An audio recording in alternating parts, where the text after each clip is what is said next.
Halo, perkenalkan, nama saya Silviani Tikurara, NIR 12 20 20 77 50 dari Prodi Bimbingan Konseling Kristen.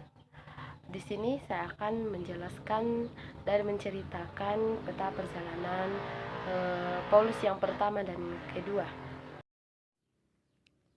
Nah, kita langsung saja masuk di penjelasan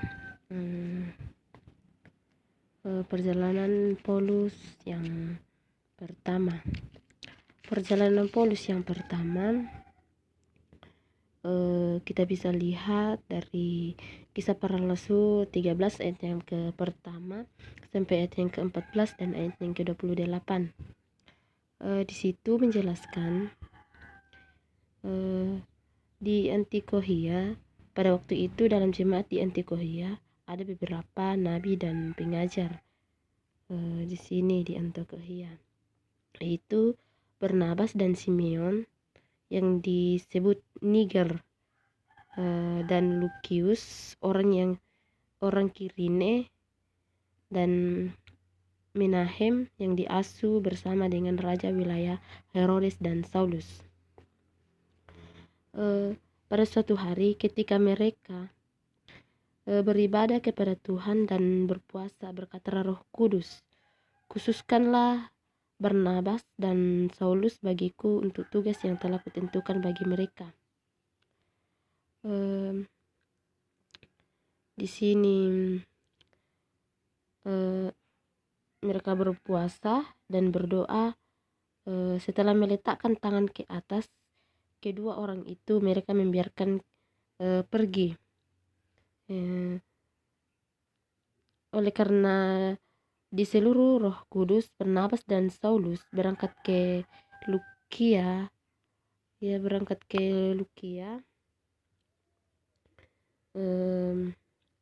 dan dari situ mereka berlayar ke Siprus. Di sini mereka berlayar ke Siprus. Di sini tiba di Salmis, tiba di Salmis. Di sini mereka memberitakan firman Allah di sini di Salmis, di rumah ibadat orang Yahudi, dan Yohanes menyertai mereka sebagai pembantu mereka. Mereka mengelilingi seluruh pulau itu sampai ke Pafos. Di sini mereka mengelilingi di sini seluruh pulau sampai ke Pafos di sini. Di situ mereka bertemu dengan seorang Yahudi bernama Bar Yesus. Di Pafos mereka bertemu seorang Bar Yesus. Dia dikenal sebagai seorang tukang sihir dan nabi palsu. Ia adalah kawan gubernur pulau itu. Sergius Paulus yang adalah cerdas, gubernur itu memanggil Barnabas dan Saulus karena ia ingin mendengar firman Allah. Tetapi Elimas, demikianlah namanya dalam bahasa Yunani, tukang sihir itu menghalangi mereka dan berusaha membelokkan gubernur itu dari imamnya. Tetapi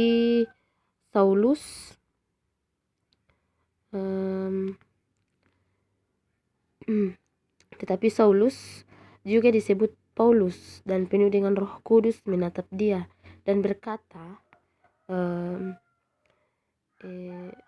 Paulus yang penuh dengan Roh Kudus berkata sambil menatap dia, "Hai anak iblis, engkau penuh dengan rupa-rupa tipu, muslihat dan kejahatan. Engkau musuh segala kebenaran. Tidaklah engkau akan berhenti membelokkan jalan Tuhan yang lurus itu." Dia berkata seperti itu sambil menatap dia. Sekarang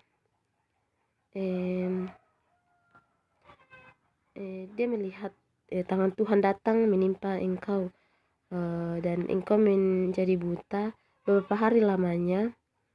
Engkau tidak dapat melihat matahari. Dia berkata seperti itu, dan ketika itu juga orang itu merasa diliputi kabut dan gelap, dan sambil meraba-raba ia harus mencari orang yang menuntun dia melihat apa yang telah terjadi itu. Percayalah gubernur itu, ia takjub oleh ajaran Tuhan. Kemudian dari Perga, di sini dari Perga mereka melanjutkan perjalanan mereka, lalu kemudian tiba di Antiokhia, di Pisidia. Di sini lanjutkan perjalanan di sini di Pisidia. Pada hari Sabat mereka pergi ke rumah ibadat, lalu duduk di situ. Dia duduk di sini, dan meskipun mereka tidak menemukan sesuatu di Pisidia, tidak menemukan sesuatu yang dapat menjadi alasan untuk hukum mati itu, namun mereka telah meminta kepada Pilatus supaya ia dibunuh. Kemudian di antara perselisihan Paulus dan Barnabas,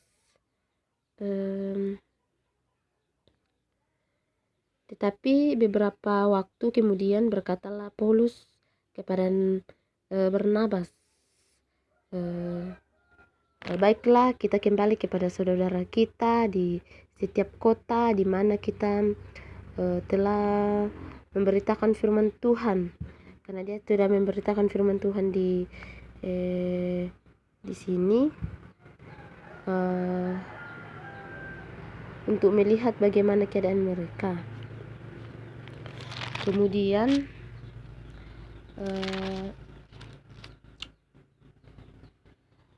di Aplos Efesus di sini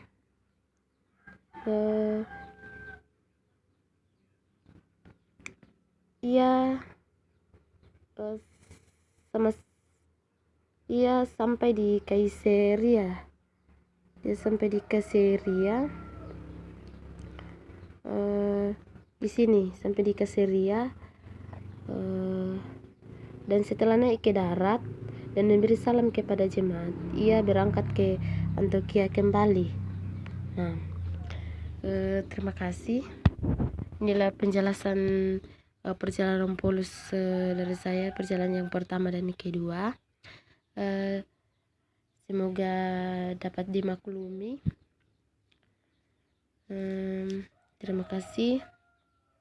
Meskipun penjelasan saya tidak jelas, tetapi saya sangat bersyukur karena bisa menyelesaikan menjelaskan perjalanan Paulus yang pertamanya dan kedua.